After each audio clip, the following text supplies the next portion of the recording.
Hello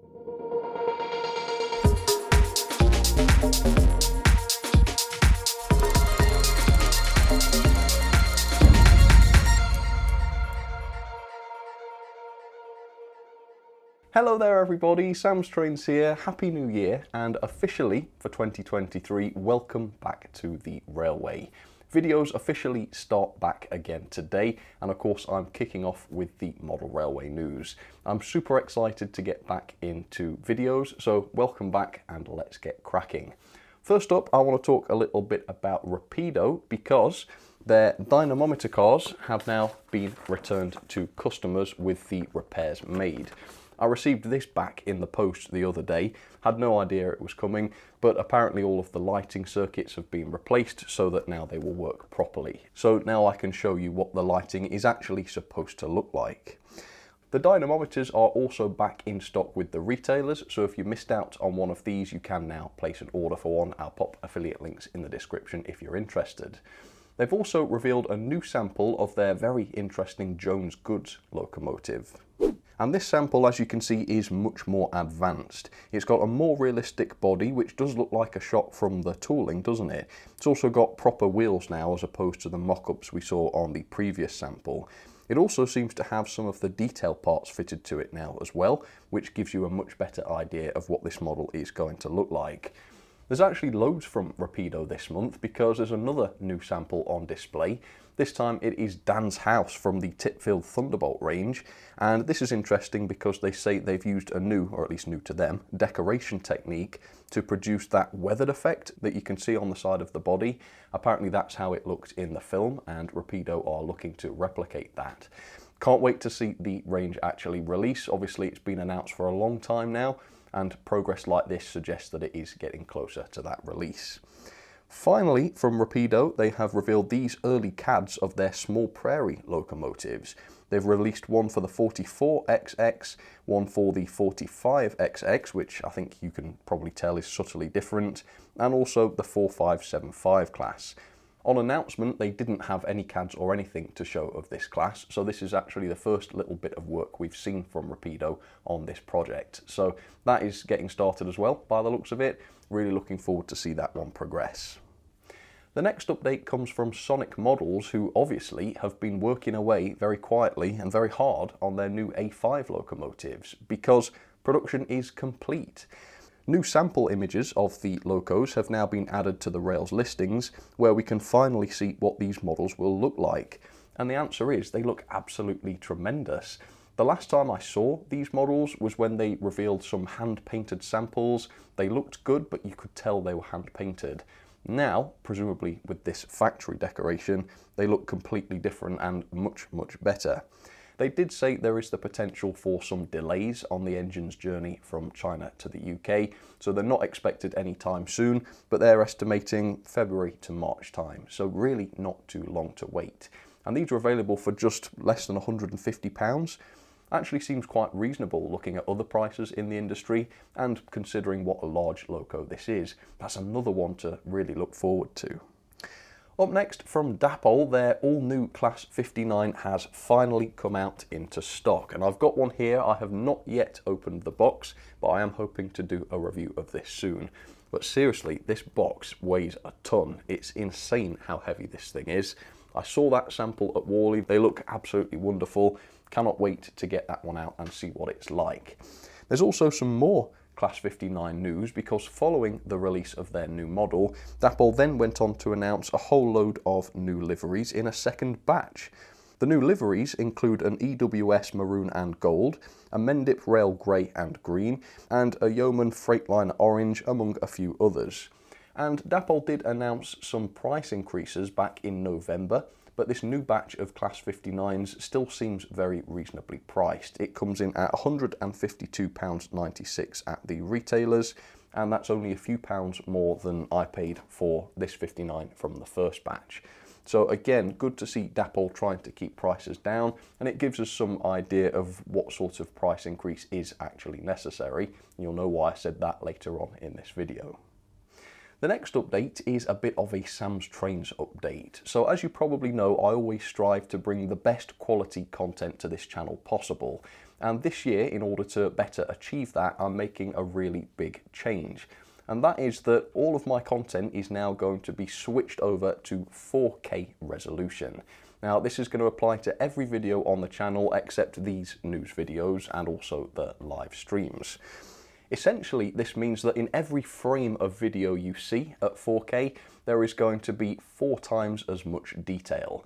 I'm switching from 2 million pixels per frame, which looks like this, to over 8 million pixels per frame, which looks like this. And you can see just how much of a larger image that is compared to the 1080p image. So if you have a device that supports 4K, if you have a screen that is large enough and has enough pixels, you can give that a try, and honestly, the effect is quite breathtaking. The amount of detail you can now see in the reviews and everything is just astonishing. It makes me think it was well worth it. And it's been a massive process to make this switch to 4K, possibly more than you realise. So this has taken around 6 months to achieve. I've been slowly working towards it. It's required a new camera, new lenses. It requires, of course, 4 times as much computing power to edit and render, 4 times as much space to store the footage and the rendered videos. I've also had to re-render all of my graphics and my intros and my rating system, ranking system. Everything has had to be redesigned. And then, of course, once it's all finished, you use 4 times as much bandwidth to upload the stuff to YouTube. So it's been a massive process, a lot of hard work, but finally it is ready to go, and I'm able to make the switch from 1080p to 4K at 60 frames per second, which is kind of unprecedented, I think, in the industry, but well worth a try.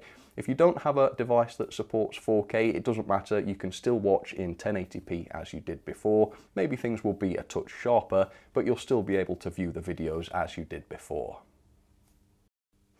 The next update comes from KR Models, who have been sharing some of the artwork for their upcoming locomotives.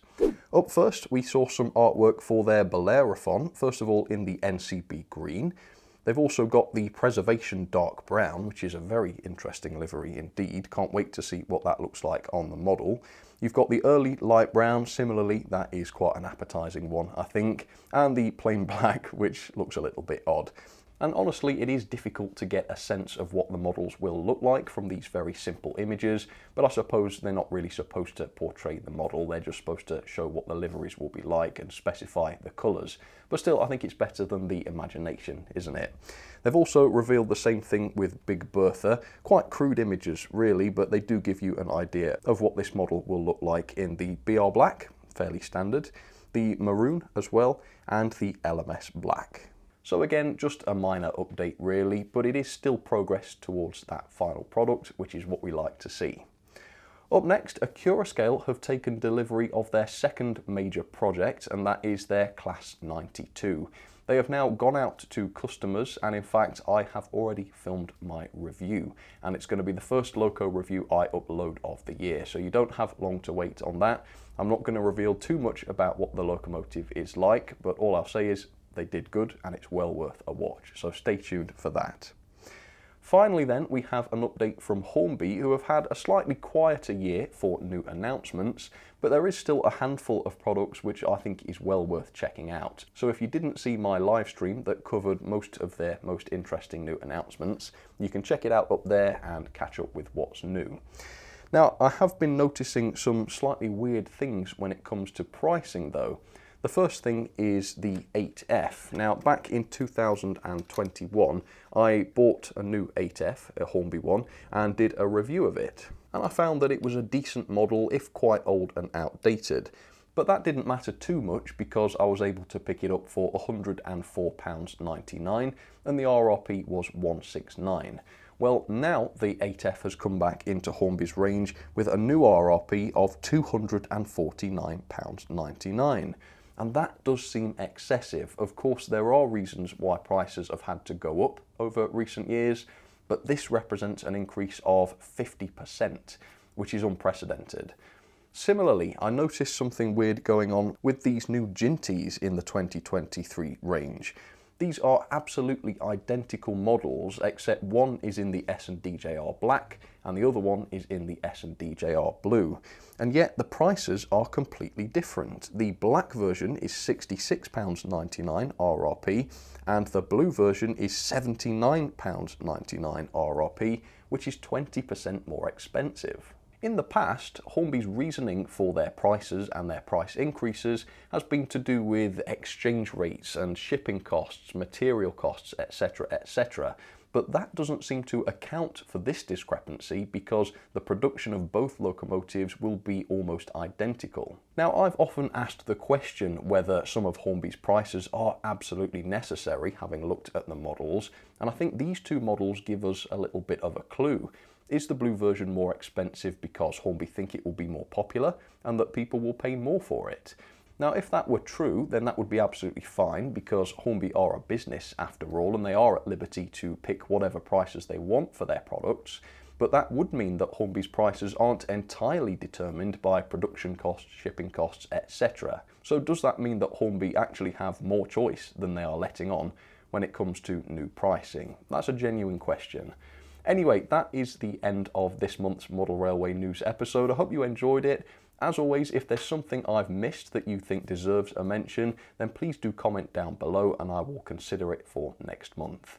For now though, enjoy the new videos that are coming over the next few weeks and I'll catch you again very, very soon. Alright, cheers folks, take care.